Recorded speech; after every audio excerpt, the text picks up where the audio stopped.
Good afternoon. I'd like to call to order this regular meeting of the Sunshine Coast Regional Hospital District at 1 p.m. on April 18th, 2024, and acknowledge that the Sunshine Coast Regional District is within the territories of the Shishel and the Skohomish Nations. We need to adopt the agenda, moved by Director Toth, seconded by Director Gabius. All those in favor? Motion carries. And we have minutes to approve from February 22nd, 2024, located in pages 3 to 4 of our agenda.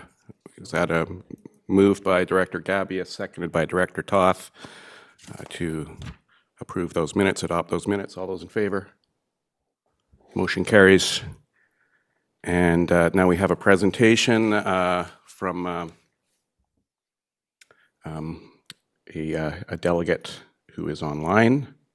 I see him. Welcome, Corey. Corey Vanderhorst is here, Regional Assurance Partner of MNP LLP, who is here to report on our audit findings for 2023.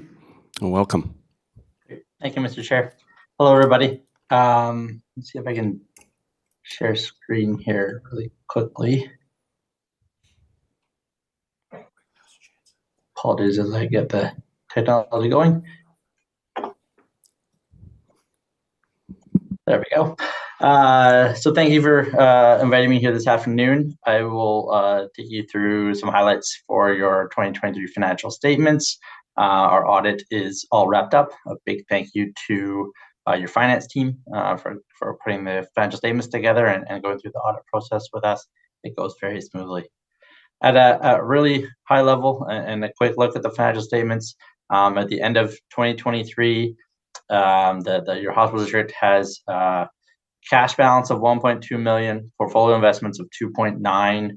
There's always a little bit of receivables coming in as well. So $4.4 million of cash and receivables, 47,000 of payables at the end of the year. The change year over year, really just a timing change of when some claims come through from Coastal Health. Long-term debt being paid down on schedule. It's gone from 4.9 to just under 4 million. And at the end of the year, a net financial asset position of 405,000. So improvement from the net debt position in the prior year of 562.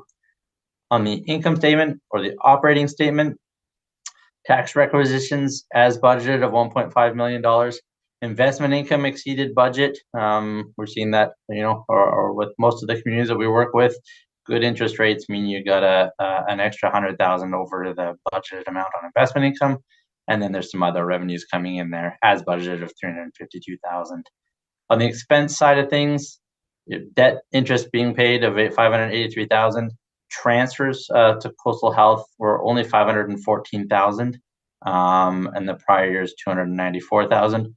So an accounting surplus of $967,069. However, I'm going to quickly jump down here into the cash flow. Important to note that out of that accounting surplus, 913,000 was the principal payments on debt. So if you account for the principal payments on debt, you have a much smaller surplus number at the end of the year. I won't go through all the rest of the notes, but there's more detail on some of the balances and transactions that happened throughout the year. On the audit findings result, as I mentioned, we're finished the audit.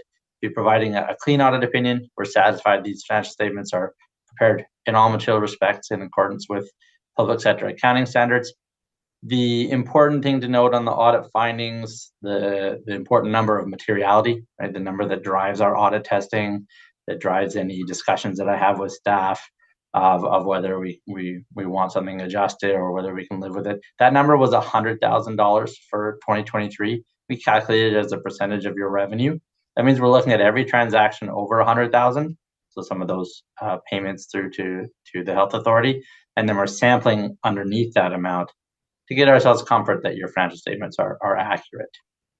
So I'll pause there. That's all all I have for presentation, but I'm happy to answer questions if there are any from the directors. Thank you. Are there any questions from directors? Let's see. Oh, I need to start my video again. Any questions from directors? We often don't have questions in auditors' reports. They're usually very thorough and explanatory. That's the whole purpose of them. So thank you for that. Mr. Chair. Are we looking on the, we've got a draft independent auditor's report on this as well. We'll move to that now. If it,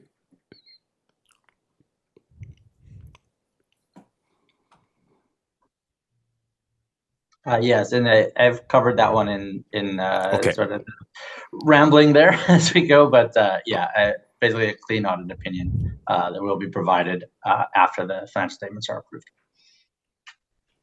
Okay. We'll go to the staff report then. Thank you, Chair. So just on page 25 of the agenda, it just covers the 3 items that we just need for approval for today.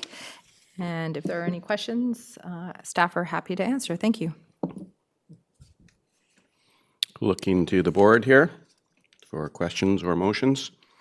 Director Gabius. I would like to move that we accept the recommendations as listed on page 25.